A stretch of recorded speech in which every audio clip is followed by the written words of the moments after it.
வாழ்க வையகம், வாழ்க வையகம், வாழ்க வளமுடன். சிந்தனையை உடல் நலத்தை சீரமைத்து உய்வித்த குருவை வாழ்க, குருவே துணை. வேதாத்ரியம் வாழ்க வளமுடன். இன்று வரை உலகில் தோன்றிய அனைத்து சித்தர்களும் ஞானிகளும் மகான்களும் மற்றும் வேதாத்திரிய கோட்பாடுகளை அர்ப்பணிப்புணர்வோடு அகிலமெங்கும் உணர்வாக்கிக் கொண்டிருக்கும் ஞான ஆசிரியர்களின் மதிநுட்பமும் குருவர்களோடு சுக்குமமாய் நம்மை சூழ்ந்திருந்து நாம் உய்வதற்கு துணை நிற்குமாக என்று சங்கல்பித்துக் கொண்டு இன்றைய தவ நிகழ்வை இறைவணக்கம் குருவணக்கத்தோடு நாம் இனிதே துவங்குவோம். இறைவணக்கம் பாட அருள்நிதி ஸ்ரீராம் ஜேபி ஐயா அவர்களும், குருவணக்கம் பாட அருள்நிதி சிவசங்கரி சிவபாலா அம்மா அவர்களும் வாழ்க வளமுடன். வாழ்க வளமுடன். குருவினை இறைவணக்கம். எல்லாம் வல்ல தெய்வமது எங்கும் உள்ளது நீக்கமற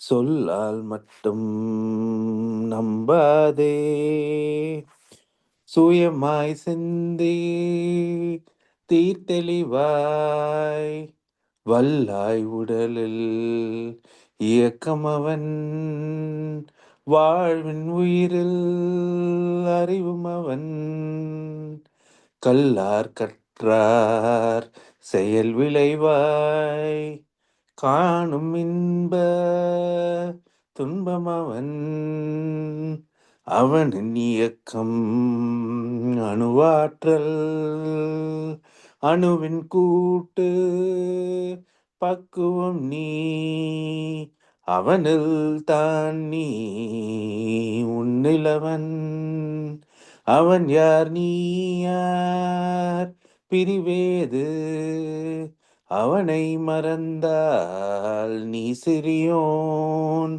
அவனை அறிந்தால் நீ பெரியோன் அவன் நீ ஒன்றாய் அறிந்த இடம் அறிவு முழுமை அது முக்தி எல்லாம் வல்ல தெய்வம் அது. வாழ்க வளமுடன். வாழ்க வளமுடன். குரு வணக்கம். தந்தை தாயிருயிரும் ஒன்று சேர்ந்து தழைத்ததொரு உடலாகி உலகில் வந்தேன். அந்த ஈருயிர் வினைகள் அறமோ மற்றோ அளித்த பதிவுகள் எல்லாம் என் சொத்தாச்சு. இந்த அரும் பிறவியில் முன்வினை அறுத்து எல்லையில்லா மெய்ப்பொருளை அடைவதற்கு வந்த ஒரு உதவி குரு உயிரின் சேர்க்கை. வணங்கி குரு திருவடியை வாழ்த்தி வாழ்வோம். வணங்கி குரு திருவடியை வாழ்த்தி வாழ்வோம். வணங்கி குரு திருவடியை வாழ்த்தி வாழ்வோம். வணக்கம். வாழ்க குரு வாழ்க, குருவே துணை. வாழ்க வையகம், வாழ்க வையகம், வாழ்க வளம். குரு வாழ்க, குருவே துணை. இன்றைய 9 மைய தவத்தினை மிகச்சிறந்த முறையில் வழிநடத்தி தந்த நம் ஞானாசிரியர் பேராசிரியர் அருள்நிதி அருள்ஒளி ராசாராம் ஐயா அவர்களை வாழ்த்துவோம். அருட்பேராற்றல் கருணையினால் அருள்நிதி அருள்ஒளி ராசாராம் ஐயா அவர்களும் அவரது அன்பு குடும்பத்தினரும் உடல் நலம், நீலாயுள் நிறை செல்வம் உயர்ப்புகழ் மெய்ஞானம் ஓங்கி வாழ்க வளமுடன். ஐயா அவர்களின் அருட்தொண்டு, ஆன்மீகத் தொண்டு. வாழ்க வளமுடன், வாழ்க வளமுடன், வாழ்க வளமுடன். நன்றிங்க. வாழ்க, குருவே துணை. வேதாத்திரியம் வாழ்க வளமுடன். தொடர்ந்து ஞானமும் வாழ்வும் கவிதை தொகுப்பில் இருந்து இன்றைய கவிக்கு விளக்கம் வழங்கிட மூத்த பேராசிரியர் ஞானாசிரியர் அருள்நிதி பழனிசாமி வேலுச்சாமி ஐயா அவர்களை அன்போடு அழைத்து அமைவோம். வாழ்க வளமுடன் ஐயா. வாழ்க வளமுடன் ஐயா. வாழ்க வையகம், வாழ்க வையகம், வாழ்க வளமுடன். குரு வாழ்க, குருவே துணை. சான்ற பெருமக்களே, ஞானமும் வாழ்வும் கவிதை தொகுப்பின் தொடர் சிந்தனையில் கர்மயோகம் பற்றிய கவிதைகளை சிந்தித்து வருகின்றோம். இன்றைக்கு உள்ள கவியின் தலைப்பு மரணத்திற்கு அஞ்சாத கடமை. மரணத்தை எதிர்நோக்கி பிறந்த நாமோ மதிப்பிலே இன்பத் துன்பம் அனுபவித்து மரணமென்ற இரத்த ஓட்ட நிறுத்தத்தின் பின் மறந்து விடுவோம், பின்னர் ஒன்றாய் போவோம். மரணத்திற்கு இடையே நம் தேவையெல்லாம் மனித இன கூட்டுறவால் கிடைக்க கண்டோம். மரணத்திற்கு அஞ்சாமல் மறந்திடாமல் மதி உடலின் இயல்பறிந்து கடமை செய்வோம். மரணம், இறப்பு, மரணம், உயிர் பிரிதல், சில வார்த்தைகள் உண்டு. பொதுவாக மரணம் என்ற சொல் அகால மரணத்தையே குறிப்பிடும். பாவத்தின் சம்பளம் மரணம் என்று பைபிள் சொல்லும். ஆனால் இங்கே மகர்ஷி அவர்கள் பொதுவான இறப்பை தான் குறிப்பிடுகிறார்கள். இறப்புக்கு அஞ்சாது கடமை செய்வது. ஏன் மனிதன் இறப்பை கண்டு அஞ்சுகிறான்?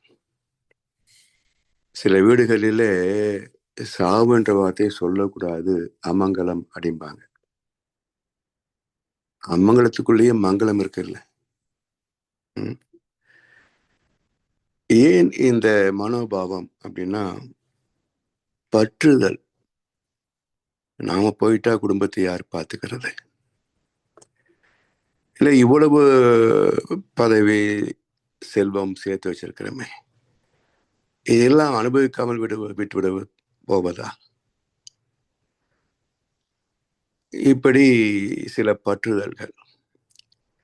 ஆனா மகர்ஷி உட்பட ஞானிகள் என்ன சொல்கிறார்கள் என்றால், இறப்பு என்பது இனிமையான அனுபவம். இறப்பு என்பது இனிமையான அனுபவம். அது எப்படி? முன்ன பெண்ண செத்தாதான் சிறுகாட்டுக்கு வழி தெரியும். அப்ப இறப்பு இனிமையான அனுபவம் என்று மகர்ஷி இருக்கிற போது எப்படி சொன்னார்? Logical solution. இறப்பு என்பது என்ன? பிறப்பும் இறப்பும் வித்து கழிவாள். ஸோ தாய் தந்தை வித்து கழிகின்ற போதுதான் ஒரு ஜனனம் உருவாகிறது. ஜனித்த உடலின் வித்து சக்தி கழிகின்ற போதுதான் அதனுடைய இறப்பு நிகழ்கிறது. ஸோ பிறப்பும் இறப்பும் வித்து கழிவாள். இதற்கு இடையில மனித வாழ்க்கையிலே ஆணோ பெண்ணோ இல்லறத்தில் அந்த சுகத்தை அனுபவிக்கின்ற போது அதற்கு உச்சகட்டமே வித்து கழிதல் தானே. அப்போ ஒரு குறிப்பிட்ட அளவு வித்து சக்தியாக மாறி திரவமாக மாறி கழிகின்ற போதே தன்னை மறக்கின்ற பேரின்பம் கிடைக்கிறது என்று சொன்னார். ஒரு உடல் உயிர் பிரிகின்ற போது அந்த காந்த கருமையுமே முடிந்து அது திரவமாக வெளிப்படுகின்ற போது எவ்வளவு சுகத்தை தரும் என்று ஒரு அறிவியல் பூர்வமான அனுபவபூர்வமான விளக்கத்தை தருகிறார் மகர்ஷி அவர்கள். எனவே இறப்பு இனிமையான அனுபவம் என்பதை சந்திக்க வேண்டும் என்றால் இந்த வாழ்க்கையை நிறைவாக துய்த்திருக்க வேண்டும். வாழ்க்கையை நிறைவாக துய்க்கவில்லை என்றால் இறப்பு விரும்பத்தகாததாகத்தான் இருக்கும். வள்ளுவ பெருந்தகை ஒரு அற்புதமான உதாரணம் சொல்வார், சூது அதிகாரம். ஆனால் அவர் சொல்லக்கூடிய ஒப்பீடு கம்பேரிசன் பார்த்தீங்கன்னா, இரத்தொரும் காதலிக்கும் சூதே போல் துன்பம் உழத்தொரும் காதற்ற உயிர் என்கிறார். அதாவது இப்போ நம்முடைய காலகட்டத்துக்கு பார்த்தோம்னு சொன்னா ஐசியு, அதுல இருக்கின்ற ஒரு நோயாளி எல்லாம் அங்கங்க டியூபா இருக்கும், ஆக்சிஜனு, லிக்விட் டயட்டு, இன்ஜெக்ஷன், எப்படி எத்தனையோ இருக்கும். இவற்றெல்லாம் நீக்கி விட்டாலே ஒரு 5 நிமிஷத்துக்கு போய் சேர்ந்துருவார். இப்ப அவரிடத்துல இவ்வளவு கஷ்டப்படுறீங்களே, போயிடுறீங்களா அப்படின்னா, என்ன சாக சொல்றியா அப்படிம்பாங்க. உறவு நட்பை கேட்டால் என்ன சொல்லுவாங்க, எவ்வளவு செலவானும் பரவாயில்லைங்க, எப்படியாவது காப்பாத்துங்க டாக்டர். இந்த இடத்துல கண்ணதாசன் ரொம்ப வேடிக்கை ஒரு கவியை சொல்றாரு, பிறர் நோய் தீர்க்கும் வைத்தியனும் தன் நோய் தீர்க்க மாட்டாமல் பாய் போட்டு தூங்குதம்மா, உயிரும் பேயோடு சேர்ந்ததம்மா என்பார். அப்போ சாகாமல் காக்கின்ற வித்தை தெரியும் என்றால் மருத்துவர்கள் எப்படி சாவாங்க? அப்ப சொல்றமில்ல, எப்படியாவது காப்பாத்துங்க டாக்டர் அப்படின்னு. சரி, ஏன் இந்த அவலம் என்றால் மகிழ்ச்சி சொல்லக்கூடிய கருத்தை வள்ளுவருடைய கருத்தோடு ஒப்பிட்டு பார்த்தோம் என்று சொன்னால், மனித பிறப்பு என்பது ஒரு முழுமையை நோக்கிய பயணம். அப்ப அந்த முழுமையை நோக்கிய பயணத்துல இந்த உடல் பெறக்கூடிய அனுபவங்கள் 4 தான்: இன்பம், துன்பம், அமைதி, பேரின்பம். அப்ப இந்த 4 அனுபவங்களிலே அமைந்த வாழ்க்கையின் நோக்கம் எப்படி நிறைவேறுகிறது என்றால், துன்பத்தை தவிர்த்து இன்பத்தை துய்த்து அமைதியில் லயித்து பேரின்பத்தில் திளைப்பது. இதுதான் வாழ்க்கையுடைய சாரம். இதுல இன்பத்தை தவிர்ப்பதும் துன்பத்தை துய்ப்பதும் ஒரு செயல் மூலமாகத்தானே முடியும். பொருள் தொடர்போ மக்கள் தொடர்போ இல்லாம துன்பத்தை நீக்கவோ இன்பத்தை தூய்க்கவோ முடியாது இல்லையா?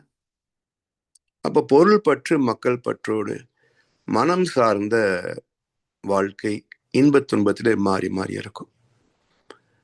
அமைதி பேரின்பம் என்பது சும்மா இருந்து சுகம் காண்பது, செயலற்ற நிலையிலே பெறக்கூடிய ஒரு சுகம், அமைதி பேரின்பம். இப்படி அமைந்த வாழ்க்கை விதி.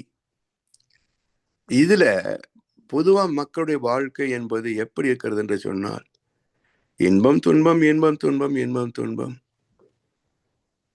இன்னும் சில பேருடைய வாழ்க்கையில இன்பம் கனவில், துன்பம் எதிரில், இப்படி இருக்கிறதையும் பார்க்கிறோம்.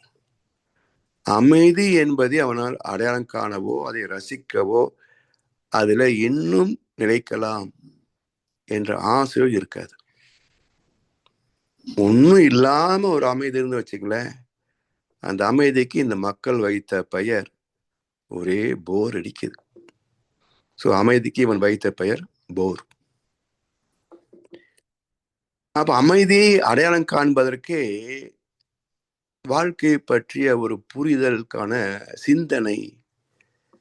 சிந்தனை துவக்கம் ஆன்மீகத்தில் ஒரு அடியெடுத்து வைத்த நிலையிலே தான் அமைதியை அடையாளம் காணவும் அதை ரசிக்கவும் அதிலே லயிக்கவும் மனசு வரும். பிறகு அதனுடைய முழுமை நிலை பேரின்பம். அப்படி அமைந்த வாழ்க்கையில இந்த மருத்துவமனையில் இருக்கிறாரு, இவரது வாழ்க்கை இன்ப துன்பத்திலேயே மாறி மாறி மாறி மாறி அனுபவித்ததுனால அந்த ஆத்மா தன்னை அறிவதற்கான மறுபக்கமே திறக்கப்படவில்லை. அமைதியும் தெரியல, பேரின்பத்திற்கு அடையாளமும் இல்லை. அதனால் இந்த ஆத்மா அந்த உடலை விட்டு பிரிவதற்கு விரும்புவதில்லை. ஏன்? இந்த ஆத்மாவின் பிறப்பின் நோக்கமே வினை பதிவாம் சுமையை விடுத்து தூய்மை பெறவே நினைவாய் உடல் எடுத்து வந்தது. நிலை மீது விழுந்த பின்ன எல்லாவற்றையும் மறந்தது. அதனால் இந்த ஆத்மா ஏன் தொடர்ந்து வாழ விரும்புகிறது அந்த உடல் மூலமாக என்றால் வந்த நோக்கம் நிறைய பெறவில்லை. அதனால் துன்பத்தை சந்திக்க சந்திக்க சந்திக்க இன்பத்தையே அனுபவிக்கலையே, அப்புறம் அமைதி பேரும்பத்தி வேற மிச்சம் வச்சிருக்கிறோமே, எப்படி உயிர் நீப்பதற்கு மனசு இடம் கொடுக்கும்? அதான் இழத்தொரும் காதலிக்கும் சூதே போல் சூதாட்டத்துல உட்கார்றான். ஒருத்தன் இழக்கத்தான் இன்னொருத்தன் லாபம் சம்பாதிக்க முடியும். அப்படி பொருள் ஈட்டியவன் ஒரு லெவல் வந்துன்னு வச்சுங்களேன், இன்னைக்கு வசூல் போதும்பா நான் வரேன் என்று கிளம்பி விடுவான். ஆனா இழந்தவனோ ஆட்டத்தை விட்டு எந்திரிக்கவே மாட்டான். அப்ப இழத்தொரும் காதலிக்கும் சூது. பணத்தை இழக்க இழக்க இழக்க ஆட்டத்தின் மீது ஈர்ப்பு அதிகமாகும். அதே போல துன்பத்தில் துடிக்க துடிக்க துடிக்க வாழ்க்கையின் மீது ஆர்வம் அதிகமாகும். அதனால தான் நம்ம சமுதாயத்துல பார்க்கிறோம், இவ்வளவு கஷ்டப்பட்டு மக்கள் வாழ்ந்துட்டு இருக்காங்களே, இதை விட போய் சேர்ந்தா என்ன? சரி, நாமே இவ்வளவு கஷ்டப்படுறோம், நமக்கு ஒண்ணு தேவையா என்ன யோசிக்கிறானா என்றால், இன்னும் சொல்ல போனால் துன்பத்தில் வறுமையில் இருப்பவனுக்குத்தான் பிள்ளைகளே அதிகம். இதுதான் உலகத்தினுடைய சாபக்கேடு. அது எல்லாமே நடுத்தர மக்களுக்கு, சமுதாயத்திற்கு பிரச்சனைகளாக மாறும். கீழ்த்தட்டு மக்கள் எண்ணிக்கை பெருகினால் சமுதாயத்திற்கு அது சுமையாக மாறும். வாழ்க்கை தேவை மட்டும் இல்லை, அவனுடைய செயல்பாடுகள், கொலை கொள்ளை தடியர்கள், இவங்கெல்லாம் யாரு? அதனால் இந்த மக்கள் தொகை கூடினால் சமுதாயம் நிம்மதியாக வாழ முடியாது. அதனால அறிவுள்ள மக்களாக பெற வேண்டும் என்பதைத்தான் எல்லா மகன் வலியுறுத்தினாங்க. அதனால் இந்த இறப்பு என்பதே வெறுக்கக்கூடிய, பயப்படக்கூடிய அளவுக்கு மாறிவிட்டதுக்கு காரணம் பற்றுகள். அதை கண்ணதாசன் வேடிக்கையா இன்னொரு கவியில சொல்வார், மரணத்தின் நாழிகை முன்பே தெரிந்தால், இந்த நேரம், இந்த டைம், இந்த நாள் நாம் செத்து போறோன்னு முதலே தெரிஞ்சா மனிதன் இறைவனை மதிப்பான? சொல்லுங்க. எப்படியாவது காப்பாத்துங்க கடவுளேன்னு தான் போய் நிக்கிறான். இல்ல அதெல்லாம் முடியாது, உனக்கு டேட் ஃபிக்ஸ் பண்ணியாச்சு, இதுதான் டைம் அப்படின்னா அப்புறம் உன்னை எதுக்கு கும்பிடணும்னு சொல்லுவான். இதை மரணத்தின் நாழிகை முன்பே தெரிந்தால் மனிதன் இறைவனை மதிப்பான? மதமும் வேதமும் இல்லாதிருந்தால் இறைவனின் ரகசியம் அறிவானா? அதனால் மரணத்தை பற்றிய கவலை ஏன் வருகிறது என்றால், வாழ்க்கையை நிறைவாக வாழவில்லை. வாழ்க்கை நிறைவாக வாழவில்லை. அப்ப வாழ்க்கையின் நிறைவு என்பது என்ன? உடல் சார்ந்ததா, உயிர் சார்ந்ததா, மனம் சார்ந்ததா? இதை சார்ந்த நிறைவு எது போதும் இந்த வாழ்க்கைன்னு சொல்லும்? துன்பத்திலிருந்து ஐயோ போதும், இந்த கஷ்டம் இனி போய் சேர்ந்தா போதும், அது விரக்தி, அது நிறைவான பிரிவு அல்ல. அறிவற்ற சந்ததியே, இன்னும் எத்தனை நாளைக்கு நான் உங்களுடைய இருப்பேன் என்று கேட்டாரு இயேசுபிரான். இன்னும் எத்தனை நாளைக்கு இந்த உடம்பை சுமந்துட்டு இருக்கிறது, நீங்க எல்லாம் என்னுடைய பொறுப்பை ஏற்றுக்கொள்ள வேண்டாம் என்று கேட்டாரு மகர்ஷி அவர்கள். அது போன்ற ஒரு நிறைவான பிரிவு. அப்ப எப்போ கிடைக்கும் அது என்றால், ஆத்ம நிறைவு பெற்றுவிட்டால், ஆத்ம நிறைவு பெற்றுவிட்டால் இறப்பு ஒரு சுகமான அனுபவம். அந்த நாளை எதிர்நோக்கி மகிழ்ச்சியாக இருப்போமே தவிர, ஐயோ நான் போயிட்டா மனைவி என்ன செய்வாங்க, குழந்தைங்க என்ன செய்வாங்க, பேர குழந்தைங்க என்ன செய்வாங்க, கஷ்டப்பட்டு சம்பாதிச்சு இப்பதான் ஓரளவுக்கு வசதியா இருக்கிறேன், இதெல்லாம் அனுபவிக்காம போறதா? என்ன இந்த தவிப்பு? அதனால் ஆத்மாவை அறிந்து விட்டால் வாழ்க்கையின் முழுமை அடைந்துவிடும். முழுமை பெற்ற பிறகு இங்க என்ன வேலை? அதனால் அந்த இறப்பை எதிர்நோக்கி இருக்கின்ற இன்று வருமோ நாளை வருமோ எப்போ வந்தாலும் சரி, இருக்க சொன்னா இருக்கிறேன், எடுத்துட்டு போனா வந்துடுறேன். எனதென்ற பொருள் ஏது, எனதென்ற செயல் ஏது, எல்லாம் நீதானே. அப்ப இருப்பதும் நீயே, இறப்பதும் நீயே. ஒரு மெல்லினம் ஒரு வல்லினமா மாறி போச்சுன்னா அவ்வளவுதான் வாழ்க்கைக்கும் இறப்புக்கும் வித்தியாசம்.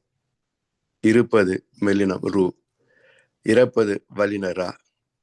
அப்ப ரூவுக்கும் ராவுக்குள்ள இடைவெளி தான் வாழ்க்கை. இப்படி மரணத்தை எதிர்நோக்கி பிறந்த நாமோ நாள் என ஒன்று போல் காட்டி உயிரது ஈர்க்கும் வாழ் அது உணர்வார் பெறுகின்றார் வள்ளுவர் பெருந்தகை. நாள்காட்டியில ஒரு நாள் தேதி கிழிக்கிற போது ஒரு நாள் மரணத்தை நோக்கி நகர்ந்து விட்டேன் என்று அர்த்தம். இந்த உண்மை தெரிந்தது வச்சுக்கங்களேன், ஹாப்பி பர்த்டேங்க, பிளாக் பர்த்டே தான்.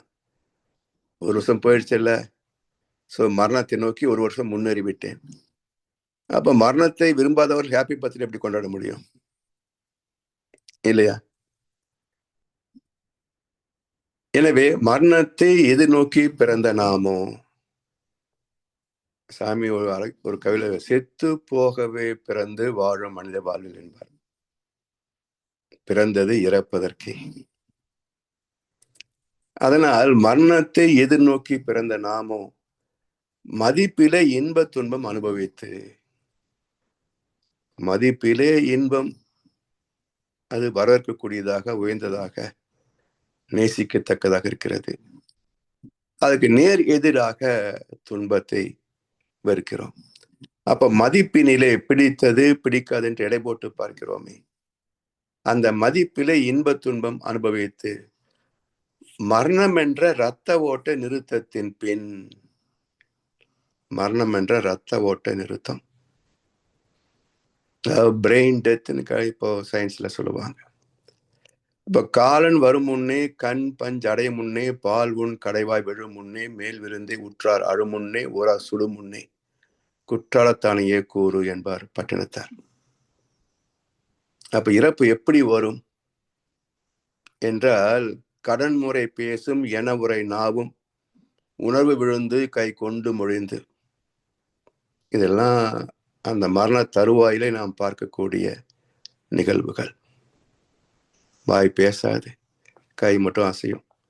என்ன புரிஞ்சுக்கிற, என்ன சொல்ல வர்றார் ஒன்னும் புரிஞ்சுக்க முடியாது. கடன் முறை பேசும் என உரை நாவும் உணர்வு விழுந்து கை கொண்டு மொழிந்து, இப்படி ஒவ்வொன்னா ஒவ்வொரு புலனாக விழுந்து வந்து கடைசியில உயிர் பிரிந்து கடைசியில மூளையிலையும் அந்த அதிர்வுகள் போகிற போது பிரெயின் டெத்.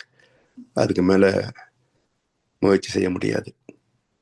அப்படி மரணம் என்ற இரத்த ஓட்ட நிறுத்தத்தின் பின் மறந்து விடுவோம், பின்னர் ஒன்றாய் போவோம். இரத்த ஓட்டம் நிக்கிற போது நினைவு தவறி போயிடும். அப்புறம் உயிர் போகுது, மூச்சு எல்லாம் ஒவ்வொன்றா நிற்குது வச்சுக்கல. அப்போ இரத்த ஓட்ட நிறுத்தத்தின் பின் மறந்து விடுவோம், பின்னர் ஒன்றாய் போவோம். ஒன்றாய் அப்படின்னா ரெண்டு வகையில பார்க்கலாம். ஒன்று, உண்மையான உட்பொருள் வந்து இந்த ஆத்மா பரமாத்மாவோடு கலந்து விடுகிறது. இந்த பின்னப்பட்ட ஒன்று எங்கேருந்து வந்ததோ அந்த மூலத்தோடு கலந்து விடுகிறது, இப்போ ஒன்றாகுது. இன்னொன்று, ஒரு எந்த மொழி இனம் நாடு மதமாக இருந்தாலும் பிறந்தா குழந்தைன்னு தான் பேர், செத்துட்ட பிணம்னு தான் பேர். வார்த்தை மொழி வேறு வேறு இருக்கலாம், குறிப்பிடப்படுகின்ற நிலை ஒன்னே தானே. அப்போ பேதம் அற்ற நிலையில பிறந்து பேதம் அற்ற நிலையிலே போகிறோம். இடையிலே தான் அத்தனை பேதங்களும் இந்த பிறப்புக்கும் இறப்புக்கும் இடையிலே தான்.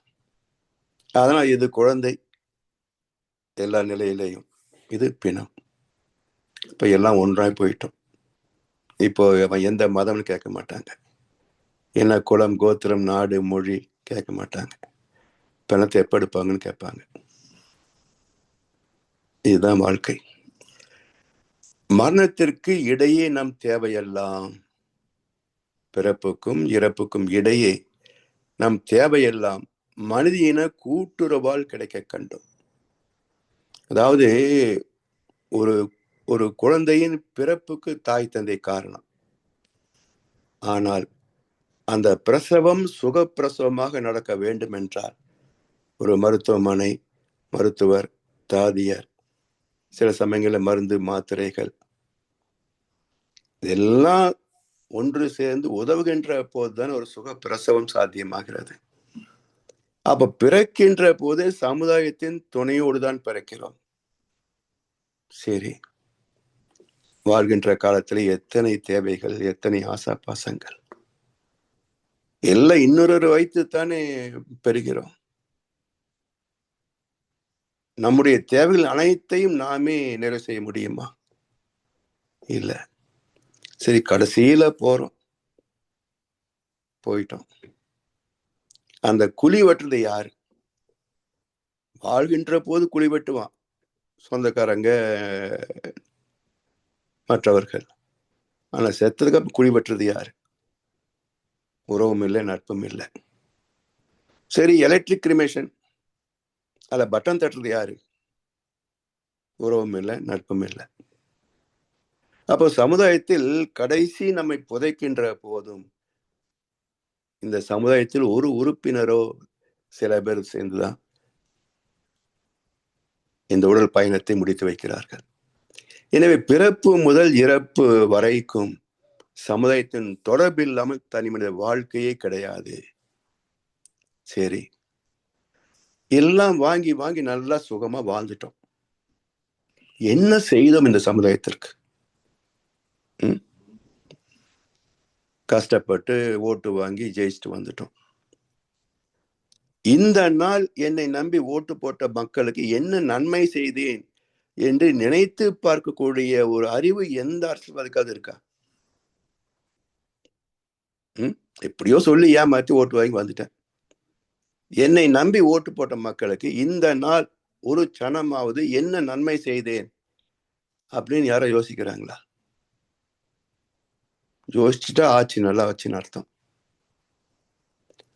அது போல இந்த சமுதாயத்திலிருந்து அத்தனையும் பெறுகிறோமே, என்ன திருப்பி தந்தோம்? பெறுவது அதிகம், தருவது இல்லை என்றால் அவனுக்கு என்ன பேருங்க? வீட்டுல ஒரு திருட வந்துட்டான், வச்சுட்டா போவான், எடுத்துட்டு போவானா? இல்ல இவ்வளவு எடுத்துட்டு போயிட்டா மறுபடியும் வந்து அதை கொஞ்சம் காம்பன்சேஷன் கொடுத்துட்டு போவானா? அப்ப எடுப்பது அதிகம், கொடுப்பதே இல்லை என்றால் அவன் திருடன். அரசியல், தொழில்துறை, வியாபாரம், இன்னும் கடவுள் நம்பிக்கையின் பேரால் நடக்கின்ற வியாபாரங்கள், யாராவது திருப்பி கொடுக்கிறதாக இருக்கா? எடுப்பது அதிகம், கொடுப்பதே இல்லை. எடுப்பது அதிகம், கொடுப்பது குறைவு என்றால் மிச்சம் இருக்கே கடன்காரன். எடுப்பது குறைவு, கொடுப்பது அதிகம் என்றால் எப்படி முடியும்? அதாவது அனுபவங்களை பகிர்ந்து கொண்டால் நட்டம் இல்லை, அறிவை பகிர்ந்து கொண்டால் அறிவு பெருக்கும் அடைமே தவிர நட்டம் இல்லை. ஆனால் பொருளை தந்தால் குறையுமா, குறையாதா? கீதை சொல்கிறது பொருளும் குறையாது. சுவாமி சொல்றாங்க பணத்தையே கொடுத்தா கூட குறையாது. அது எப்படி குறையாம இருக்கும் என்றால் ஏதோ ஒரு வகையில் இது ஈடுகட்டப்பட்டு இதுக்கு மேலும் தரப்படும். அதாவது ஒரு ஜீவனின் துன்பத்தை நீக்க வேண்டும் என்று கருணையோடு செயல்படுகின்ற போது இறைவன் கொடுத்து கொண்டே இருப்பான். குடி செய்வல் என்னும் ஒருவருக்கு தெய்வம் மனிதற்று தான் வந்துரும்.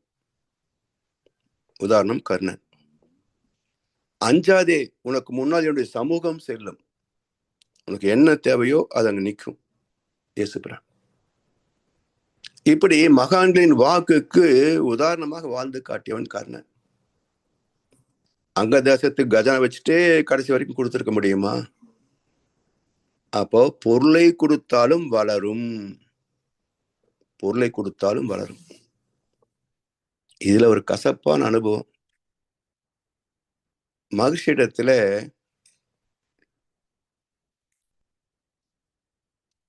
நாம கொடுக்கக்கூடிய காணிக்கை பல மடங்காக திரும்ப வரும். இதை ஒரு நாள் இது ஒரு நிகழ்வுக்கு போயிருந்த போது ஒரு அன்பர், அவருக்கு அன்னைக்கு பிறந்த நாள், அவர் சாமிஜி ஒரு காணிக்கை தரணுன்றதுக்காக ஏற்கனவே அவர் முடிவு செய்து ஒரு கவர்ல பணத்தை வச்சு, சாமிஜி இன்னைக்கு எனக்கு பர்த்டே சாமிஜின்னு சொல்லி அந்த கவரை மகிழ்ச்சிட்டு கொடுத்தார். இதை பார்த்த உடனே மற்றவங்க எல்லாம் இது கான்செப்ட் இருக்கு, கொடுத்தா வளரும்னு எல்லாரும் எடுத்து கொடுக்க ஆரம்பிச்சிட்டாங்க. சாமி சொன்னாங்க, கஷ்டப்பட்டு சம்பாதிக்கிற காசை இப்படி எனக்கு வந்து கொடுத்துட்டு போறீங்களேன்னாரு.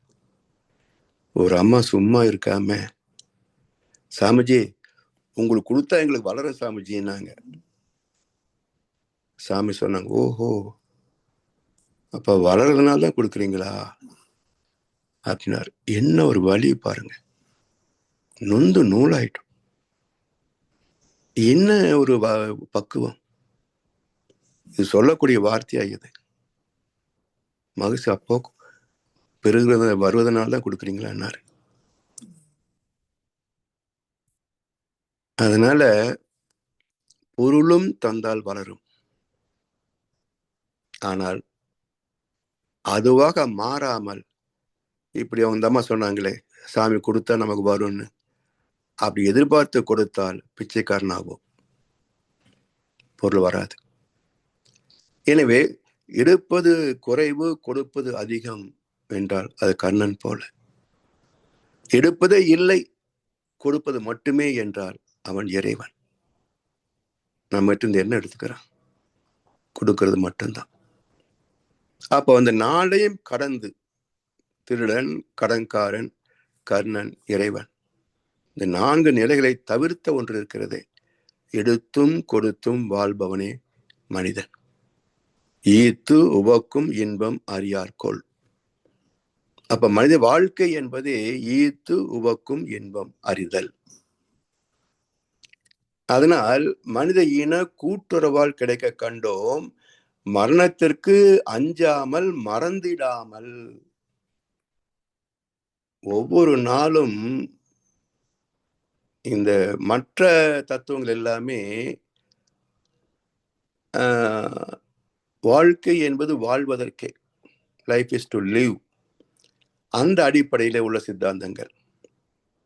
இந்திய தத்துவமும் நிலையாமையை மையம் கொண்ட சித்தாந்தம். இந்திய தத்துவம் நிலையாமையை மையம் கொண்டது. இருப்பது பொய், போவது மெய் என்று எண்ணி நெஞ்சே ஒருத்தருக்கும் தீங்கதனை நினையாதே, பருத்த தொந்தி நம்மதென்று நாம் இருக்க, நாய் நரிகள் பேய் கழுகு தம்மதென்று தாம் இருக்கும் தான். பட்டினத்தார். நாம நல்லா மூக்கு முட்டை சாப்பிட்டுட்டு வயிற்ற தடவை தடவை யாப்பம் போடுறோம். எதுக்கு? நல்லா சாப்பிட்டு நல்லா இருக்கிறதுக்கு. ஏன்னா நாய் நரிகள் பேய் கழுகு நல்லா வளர்த்த வைடா, எங்களுக்கு தான் சாப்பாடு. இது என்ன புத்திசாலித்தனமா குழியை தோண்டி புதைக்க கத்துக்கிட்டோம். இல்லைன்னா நாய் நரிகள் பேய் கழுகு தானே. எனவே இருப்பது பொய், போவது மெய், இது நினைவில் இருந்தால்தான் தர்மத்தை சார்ந்து வாழ்வதற்கு உறுதியும், பழிச்செயலை செய்வதற்கு வெட்கப்படுகின்ற பயப்படுகின்ற எண்ணமும் கூடவே இருக்கும். இருபரப்பும் பழிப்பிறங்கா பண்புடை மக்கட்பரின். அப்ப பழிச்செயலை செய்வதற்கே வெட்கப்படக்கூடிய பயப்படக்கூடிய தன்மை உள்ள இருக்கணும்னு சொன்னா இந்த வாழ்க்கை லைஃப் இஸ் ஒன்லி டெம்பரரி. இந்த கவர்மெண்ட்லாம் 10A1 சொல்லுவாங்க. அதாவது கடைசி வரைக்கும் அந்த போஸ்டிங் வந்து பர்மனெண்ட் ஆகாது, லைஃப் லாங் டெம்பரரி. ஸோ ஒரு கட்டத்தில் இந்த ஃபில்லிங், பல்லுக்கு ஃபில்லிங் பண்ணுறாங்க பாருங்க, இல்லை temporary filling or permanent filling அப்படிம்பாரு. ஒரு காலத்தை அப்படி இருந்தது. டெம்பரரி ஃபில்லிங்னா 1 வருஷம் 6 மாதம் அப்படி வரும். பர்மனெண்ட் ஃபில்லிங்னா எப்போ இருக்கும்? அப்போ எது வைக்கிறதுன்னாரு டாக்டர், லைஃபே டெம்பரரி, இல்லை ஃபில்லிங் என்ன பர்மனெண்ட்டு, நீங்கள் டெம்பரரியாக வைங்க போதும் அப்படின்னு. லைஃபே டெம்பரரி, இல்லை ஃபில்லிங் பர்மனெண்ட். ஆமாம். அதாவது வேடிக்கை ஒன்று சொல்லுவாங்க, நம்ம வாங்குற எல்லா பொருளும் லைஃப் லாங் வருமா அப்படின்னு ஒரு கேள்வி வருது இல்லையா? அப்படி ஒருத்தர் கடைக்காரர்கிட்ட கேட்டார், நீங்கள் இந்த பொருள் லைஃப் லாங் வரும் உழைக்குமா அப்படின்னு. நிச்சயமாக உழைக்குங்க அப்படின்னாரு. சரி வாங்கிட்டு போனால் அடுத்த நாளே ரிப்பேர் ஆகி போச்சு. அவர் வந்தார், ரீப்ளேஸ் பண்ண மாட்டேன், காசு தர மாட்டேன்ட்டார். என்னங்க லைஃப் லாங் வரும்னு சொன்னீங்க, இன்னும் ஒரே நாளில் ரிப்பேர் ஆகி போச்சு, திருப்பி தர மாட்டேன், வேற மாற்றி தர மாட்டேன். கேஸில் போச்சு. நீதிபதி கேட்டார், நான் சொன்னது வாஸ்தவங்க, லைஃப் லாங் வரும்னு சொன்னேன், இப்பவும் சொல்கிறேன் லைஃப் லாங் வரும். But we don't know how long the life is. இந்த பொருள் லைஃப் லாங் வரும், but we don't know how long the life is. Case dismiss ஆகி போச்சு. அது மாதிரி நம்ம வாங்குகின்ற பொருள் கடைசி வரைக்கும் வரும்னு நினைக்கிறோம், ஆனால் நம்முடைய கடைசி என்ன நிமிஷம் தெரியாது. ஒரு மூச்சு எடுக்க முடியலன்னு சொன்னால் முடிஞ்சது கதை. ஆனால் நான் வாங்குகின்ற சொத்து கடைசி வரைக்கும் இருக்குன்னு எதிர்பார்க்குறேமே. இதுதான். இது மாதிரி மக்களை பார்க்கிற போதுதான் பல வேடிக்கை மனிதர்களை போல நான் வீழ்வேன் என்று நினைத்தாயோ. பாரதியார் கேட்டார்ல, பல வேடிக்கை மனிதர்களை போல நான் வீழ்வேன் என்று நினைத்தாயோ. அப்படி இதெல்லாம் நிரந்தரம் நினைச்சு சேர்த்துட்டு இருக்கானுங்களே லண்டன்ல, துபாயில. வேடிக்கை மனிதர்கள். அப்பன் செத்தாலும் மகனுக்கு புத்தி வரல, மகன் செத்தாலும் பேரனுக்கு புத்தி வராது. இறந்தவனே சுமந்தவனு இறந்துட்டான், அது இருப்பவனும் எண்ணி பார்க்க மறந்துட்டான். எப்போ ஞானம் வரும்? எனவே மதி உடலின் இயல்பறிந்து கடமை செய்வோம். ஸோ எழுத்தும் கொடுத்தும் வாழ்வதுதான் மனித வாழ்க்கை. இங்க வாங்காம இருக்க முடியாது, கொடுக்காம இருக்க முடியாது. வாங்குவதும் தருவதும், பெறுவதும் தருவதும் தான். எனவே அந்த வாழ்க்கையில கர்ம யோகம்னு பேரு. எனவே நம் கடமை அறவாழ்வேன் நாட்டத்தை சிறக்கட்டும் என்று சொல்லி வாய்ப்பளித்த செவிமடுத்தனருக்கு நன்றி பாராட்டி இந்த உரையை நிறைவு செய்கின்றோம். வாழ்க வளமுடன், வாழ்க வளமுடன், வாழ்க வையகம். அருமை ஐயா. மகான் ஒரு கவியில பிறப்பு இறப்பு இடை உணர்தல் இயக்கமாகி அப்படின்னு சொல்லுவாரு. இந்த இடை உணர்தல் தான் இந்த மனித வாழ்வு. அவ்வளவுதான். அருமையான கவி, ஆழ்ந்தது ஒரு விளக்கம். சீராக விஷ்ணுக்கு இடையன்னு பேரு. என்னங்கய்யா? பிரம்மா, அதனாலதான் விஷ்ணுவுக்கு இடையன்னு பேரு. பிரம்மா பிறப்பு, சிவம் அழிவு, இடைப்பட்ட வாழ்க்கை இடையன். அவன் தான் மகாவிஷ்ணு. அருமை. வாழ்க வளமுடன் ஐயா. வாழ்க வளமுடன் ஐயா. ஐயா ஐயா ஒரே ஒண்ணு நான் சொல்லிக்கிறேங்க ஐயா. வாழ்க வளமுடன். அதாவது நான் இப்ப இன்னைக்கு ரொம்ப அப்செட் ஆயிட்டு இருந்தேன். ஏன்னா சண்டே நைட் இப்ப அட்மிட் ஆகுறேன், மண்டே அன்னைக்கு எனக்கு சர்ஜரி. ஆமா, சர்ஜரி. உங்களுக்கு சுவாமிஜி வந்து அப்படியே நீ பயப்படாத எல்லாம் கடந்து போறதுன்ற மாதிரி ஒரு தெளிவு. முதல் கொஞ்சம் ஒரு மாதிரியா இருந்தது, இரிட்டேட்டிங்கா, என்னடா அது மரத்தை பத்தி பேசுறாரேன்னு. அப்புறமா ஓ எனக்கு தைரியம் கொடுத்து இன்னைக்கு சுவாமிஜி இந்த கருத்தை கொடுத்துருக்காரு அப்படின்னு நான் நினைச்சுக்கிட்டேன். உண்மை. வாழ்த்துக்கள், வாழ்த்துக்கலாமா. ஆமாங்க, முதல்ல வந்து மனசு அப்படித்தானே போகுது. இல்ல இது ஒண்ணு அந்த பயப்படுற சர்ஜரி இல்ல, நீங்க கம்ஃபர்டபுளா வந்துருவீங்க. ரொம்ப சந்தோஷமா இருந்தது. ஓ எனக்குனே இது இன்னைக்கு கொண்டு வந்திருக்காங்க, நான் பயப்படாத. இன்னைக்கு ஆக்சுவலா கொஞ்சம் அப்செட் ஆயிட்டேன் நானு. இத்தனை அன்புள்ளங்கள் இருக்கும்போது, சகோதரர்கள் இருக்கும்போது அப்புறம் எனக்கு நான் ஏன் பயப்படணும்? எப்ப டிஸ்சார்ஜ் ஆகுறீங்க? 29th. 20 ஒரு வாரம் வச்சுக்கிறாங்களா?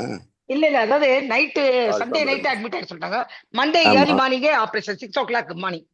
Okay okay.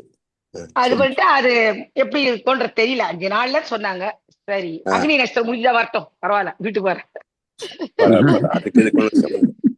ஒன்றும் இல்ல, ரைட்டு. பொண்ணு வரா 24th மத்தியானம் ஓகே வந்துருவா. ஓகே. ஓகே, வாழ்க அமைதியா வளமுடன். இருங்க. அவையார்களும் வாழ்க வளமுடன். குருவர்களும் நன்றிங்க. துணையாக இருக்கட்டும். நன்றி வாழ்க நன்றி. வளமுடன். வாழ்க வளமுடன் ஐயா.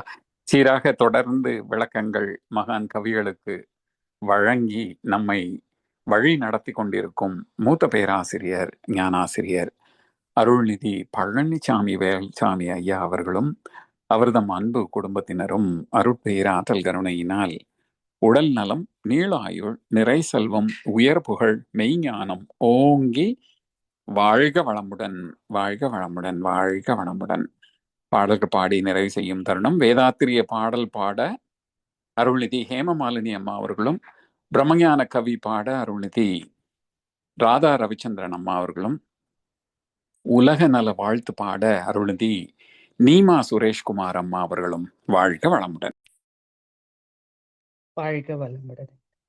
வாழ்க வையகம், வாழ்க வையகம், வாழ்க வளமுடன். குரு புகழ் வாழ்க, குருவே துணை. போரில்லா நல்லுலகம், பொருள் துறையில் சமநீதி, நேர்மையான நீதிமுறை, நிலவுலகுக்கோர் ஆட்சி, சீர் செய்த பண்பாடு, சிந்தனையோர் வழிவாழ்வு, சிறப்புணர்ந்த பெண்மதிப்பு, தெய்வ நீதி வழிவாழ்தல், தேர் திருவிழா தவிர்த்தல், சிறுவர்கட்கே விளையாட்டு, செயல் விளைவு உணர்கல்வி, சீர்காந்த நிலை விளக்கம், பார் முழுதும் உணவு நீர் பொதுவாக்கள், பல மதங்கள் பல கடவுள், பழக்கம் ஒழித்து உண்மை ஒன்றை தேர்ந்தெடுதல். வாழ்க வளமுடன். பிரம்மஞான பாடல். இறைவெளியே தன்னிருக்க சூழ்ந்தழுத்தும் ஆற்றல், சூழ்ந்தழுத்தும் ஆற்றல், இதன் திணிவு வடிப்பு விழ சுழலும் நுண்விண்ணாம், இதன் திணிவு வடிப்பு விழ சுழலும் நுண்விண்ணாம், நிறைவெளியில் விண் சுழல நெருக்குகின்ற உரசல், நெருக்குகின்ற உரசல், நிலவெளியில் எழுப்புகின்ற நேரலைகள் காந்தமாம், நிலவெளியில் எழுப்புகின்ற நேரலைகள் காந்தமாம், மறைபொருளாம் காந்தம் தன் மாத்திரைகள் ஐவகை, தன் மாத்திரைகள் ஐவகை, மலைக்காதீர்வின் கூட்டம் மாபூதம் ஐந்துமாம், மலைக்காதீர்வின் கூட்டம் மாபூதம் ஐந்துமாம், முறையாய காந்தலை மனமாம் உயிருடல்களில், மனமாம் உயிருடல்களில், மதி உயர்ந்து உண்மை பெற மா பிரம்ம ஞானமாம், மதி உயர்ந்து உண்மை பெற மா பிரம்ம ஞானமாம், மா பிரம்ம ஞானமாம். வாழ்க வளமுடன். வாழ்க வளமுடன். உலக நல வாழ்த்து. உலகமெல்லாம் பருவமழை ஒத்தபடி பெய்யட்டும், உழவரெல்லாம் தானியத்தை உவப்புடனே பெருக்கட்டும், பல தொழில்கள் புரிகின்ற பாட்டாளி உயரட்டும், பகுத்துணர்வில் தொகுத்துணர்வு பண்பாட்டை உயர்த்தட்டும், கழகங்கள் போட்டி பகை கடந்து ஆட்சி நடக்கட்டும், கல்லாமை கடன் வறுமை களங்கங்கள் மறையட்டும், நலவாழ்வை அளிக்கும் மெய் ஞான ஒளி வீசட்டும், நம் கடமை அறவாழ்வின் நாட்டத்தே சிறக்கட்டும், நம் கடமை அறவாழ்வின் நாட்டத்தே சிறக்கட்டும் நம் கடமை. அறவாழ்வின் நாட்டத்தே சிறக்கட்டும். வாழ்க வையகம், வாழ்க வையகம், வாழ்க வளமுடன். நன்றிகளுங்க ஐயா. வாழ்க வளமுடன். வாழ்க வளமுடன். இன்றைய தவத்தில் கலந்து கொண்ட நண்பர்கள், தவத்தை வழிநடத்தியோர், நற்சிந்தனை வழங்கியோர், பாடல்கள் பாடியோர் அனைவரும் வாழ்க வளமுடன். அவர்களின் அன்பு குடும்பம், அவர்களின் உடல் நலம், மனவளம், பொருள் வளம், அருள் தொண்டு, ஆன்மீக தொண்டு, வாழ்க வளமுடன், வாழ்க வளமுடன், வாழ்க வளமுடன். இத்துடன் இன்றைய காலை தவம் நிகழ்வு மகிழ்வோடும் நிகழ்வோடும் இனிதே நிறைவு பெறுகிறது. இறையருளும் குரு அருளும் நம் அனைவரையும் எப்பொழுதும் சூழ்ந்திருந்து நம்மை இந்த இறைநிலையுணர் பயணத்திலே சிறந்த முறையில் வழிநடத்தட்டும் என அனைவரையும் வாழ்த்தி வணங்கி நன்றி கூறி அமைகிறோம். வாழ்க வையகம், வாழ்க வையகம், வாழ்க வளம்.